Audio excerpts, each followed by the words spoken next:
Udah berhenti kebiasaan buruk, tapi jarang doa? Awas, hati yang kosong itu sasaran empuk.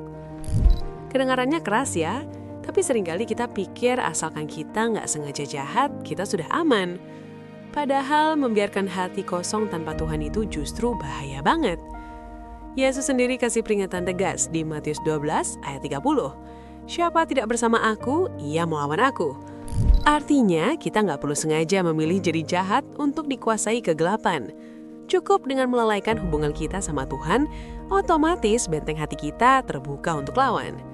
Satu-satunya cara biar nggak kalah sama pengaruh buruk dunia adalah dengan menyerahkan kendali hati kita ke tangan Yesus setiap saat. Jangan kasih celah sedikit pun.